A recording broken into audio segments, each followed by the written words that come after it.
Assalamualaikum warahmatullahi wabarakatuh.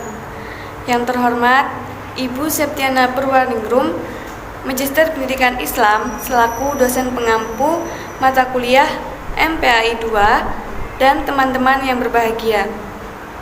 Perkenalkan, kami dari kelompok 10 yang beranggotakan saya sendiri Sri Lestari, kemudian Nuriana dan Risma Fadlatul Habibah.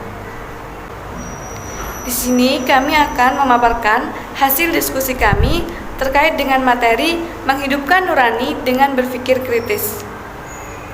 Baik, langsung saja. Di sini saya akan menjelaskan materi terkait dengan perintah berpikir kritis. Di dalam materi ini dijelaskan perintah berpikir kritis. Adapun ayat Al-Quran yang mengandung perintah berpikir kritis adalah surat Al-Imran ayat 190 dan 191. Ayat tersebut menjelaskan terkait dengan penciptaan langit dan bumi, pergantian malam dan siang. Penjelasan tersebut mengandung tanda-tanda kebesaran Allah. Kemudian, tidak sedikit para pakar yang mengemukakan pendapatnya terkait dengan berpikir kritis. Salah satunya ialah Breyer yang memandang berpikir kritis ialah menggunakan kriteria untuk menilai kualitas sesuatu dari kegiatan yang paling sederhana, yaitu seperti kegiatan kita sehari-hari. Dari pengertian tersebut dapat disimpulkan bahwa berpikir kritis ialah aktivitas mental seseorang yang dapat berpikir secara logis dan rasional. Allah menciptakan manusia dengan diberi akal dan pikiran. Kita semua tahu bahwa Allah tidak mungkin menciptakan sesuatu tanpa ada tujuan dan manfaatnya. Oleh karena itu, kita sebagai manusia dituntut untuk menggunakan akal dan pikiran dengan sebaik mungkin. Rasulullah SAW juga memerintahkan kita untuk berpikir kritis yang tercantum dalam beberapa hadis. Dalam Islam, berpikir kritis dapat diartikan sebagai sikap dan tindakan memahami secara mendalam ajaran agama dari sumber-sumber yang jelas dan terpercaya. Sekian materi yang dapat saya sampaikan. Materi selanjutnya akan disampaikan oleh teman saya. Saya, Risma Fadlatul Habibah, akan melanjutkan penjelasan dari teman saya, yaitu tentang hakikat menghidupkan nurani dengan berpikir kritis. Mustaji mendefinisikan bahwa berpikir kritis adalah berpikir secara beralasan dan reflektif dengan menekankan pembuatan keputusan tentang apa yang harus dipercayai atau dilakukan. Salah satu contoh kemampuan berpikir kritis adalah kemampuan membuat ramalan. Ramalan yaitu membuat prediksi tentang suatu masalah yang terjadi di masa depan. Namun dalam Islam, masa depan yang dimaksud bukan sekedar masa depan di dunia, tetapi lebih jauh lagi yaitu di akhirat nanti. Menurut Nabi, orang yang cerdas adalah orang yang pikirannya jauh ke masa depan nanti, yaitu tidak hanya di dunia nyata tetapi juga di akhirat.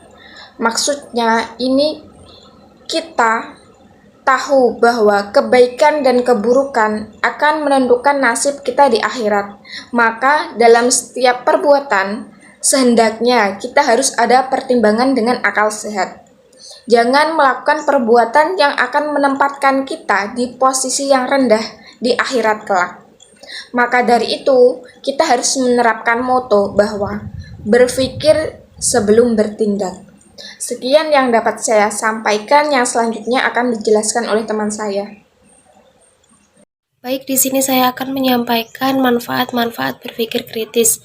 Yang pertama, dengan berpikir kritis kita dapat menangkap makna dan hikmah di balik semua ciptaan Allah. Yang kedua, dapat mengoptimalkan pemanfaatan alam untuk kepentingan manusia.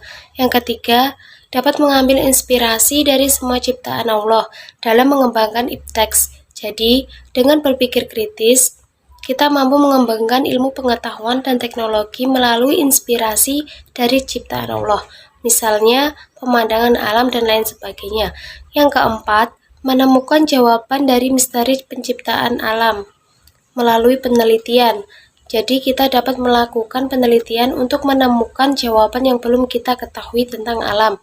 Yang kelima, mengantisipasi terjadinya bahaya dengan memahami gejala dan fenomena alam. Yang keenam, semakin bersyukur kepada Allah atas anugerah akal dan fasilitas lain, baik yang berada di dalam tubuh kita maupun yang ada di alam semesta.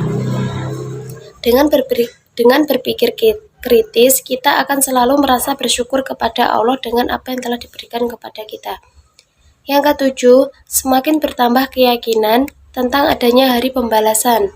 Yang kedelapan, semakin termotivasi untuk menjadi orang visioner.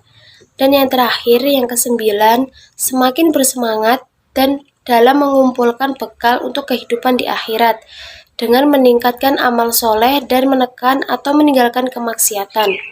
Jadi, dengan melakukan tindakan berpikir kritis, maka banyak sekali manfaat-manfaat yang akan kita dapatkan. Salah satunya yaitu seperti yang saya sebutkan tadi. Itu semua merupakan manfaat-manfaat yang akan kita dapat setelah kita melakukan tindakan, yaitu dengan berpikir kritis. Sekian dari kelompok kami. Wassalamualaikum warahmatullahi wabarakatuh.